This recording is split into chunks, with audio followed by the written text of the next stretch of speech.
and technology and the media and trade and the environment.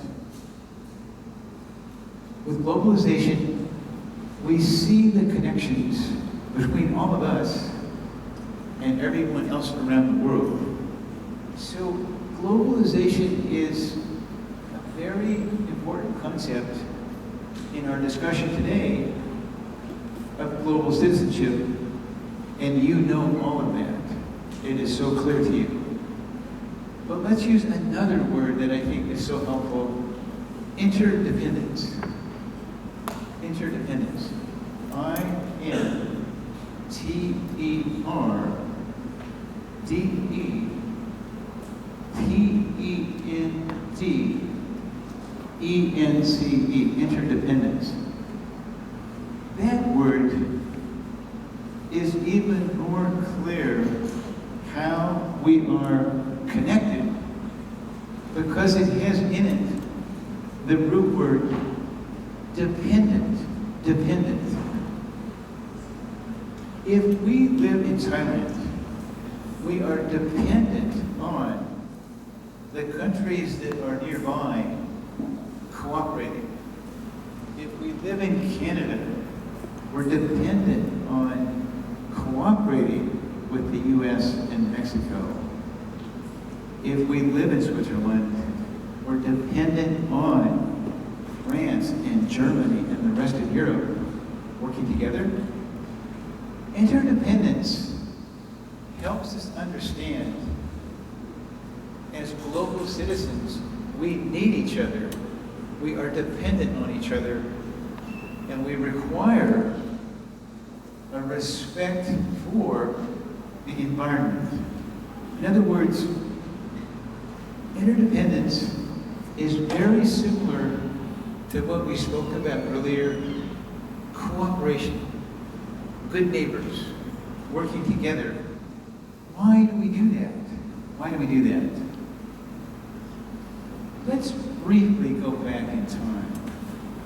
Let's briefly go back to 1945 so we can see why interdependence is a central part of each country's work.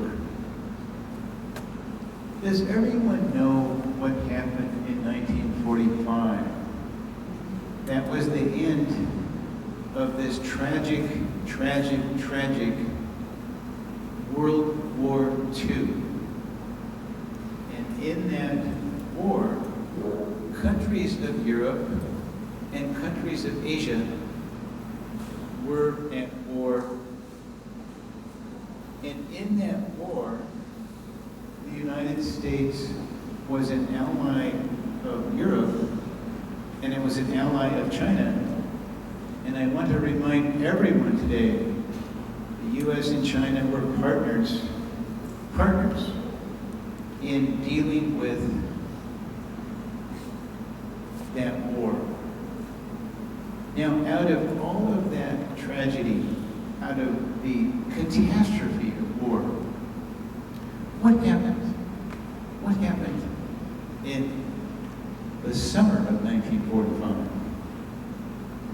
The creation of the United Nations. So out of tragedy, we see a whole new door open, a door opened to world peace. The founding of the United Nations, I'll suggest today, is the most important event in the world in the last 500 years. You have these countries that were at war with each other, recognizing the future of the world is cooperation. And these countries agreed to the United Nations Charter, the UN Charter. What is that charter? The charter is just another word for statement. The charter is a statement. And this is so important that I'll be very happy if everyone writes this down. In fact, if we just all wrote this down, this might be the most important point of our time together. Every country in the UN system agrees to the peaceful resolution of disputes. Every country in the UN system agrees to the peaceful resolution of disputes. This statement is a complete change from the prior 500 years where countries had always used war to resolve disputes. Now, with the UN Charter, each country agrees the peaceful resolution of disputes is the obligation of every country. And with the creation of the UN, we then come forward. Let's come up to the 1960s, 1970s, and 1980s. And what do we see now in these years? We see new institutions. And what are these institutions? These are institutions that are part of our global citizenship. The UN creates the UN Development Program, UNDP. This program is a way to assist and to support and help less developed countries with technical assistance and with financial assistance. And it's a recognition that all the countries of the world need to cooperate to assist less developed countries.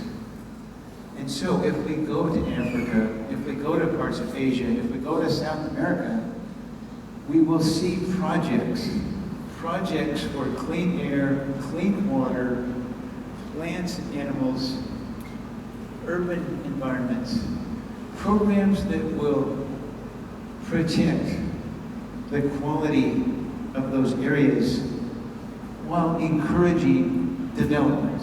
Remember the right to development. So UNDP. Another institution, the UN Environmental Program, UNEP. UNEP is very similar to UNDP, except instead of a focus on development, it's really a focus on environmental quality and helping countries with similar standards, helping countries recognize air quality standards, water quality standards, sanitation, public health. Public health is an important part of UNEP. Another institution, WHO, World Health Organization. WHO is working on diseases and illnesses that we can have. We could go to a place, we'll say South Africa, and we can see a certain kind of disease there. WHO is working to support the best approaches to that disease. So we see the UN taking an active role in responding to public health in South Africa and across the world.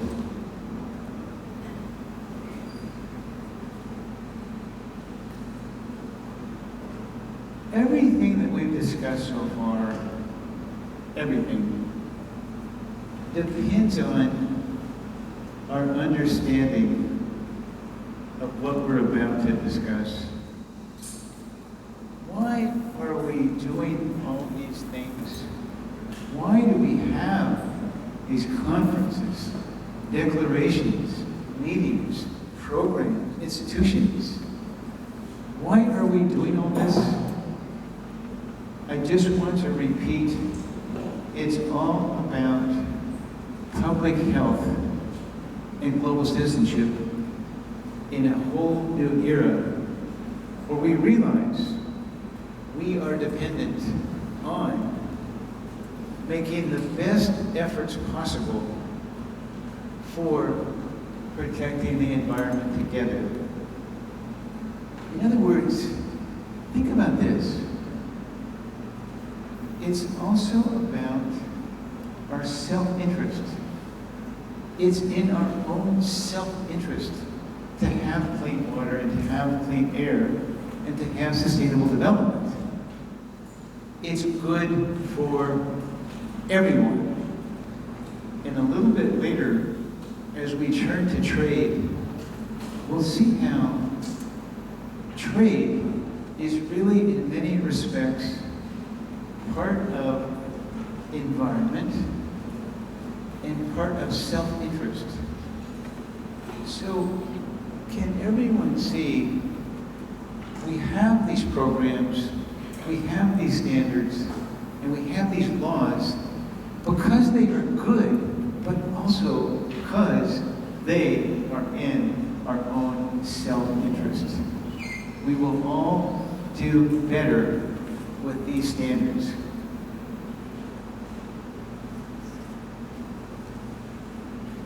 Now, today we've talked about many achievements and success. Since 1945, the success of cooperation. But what about where two nations still have a dispute? They have a dispute. They are not going to use war, but they need to bring that dispute to a close. They need to resolve that dispute.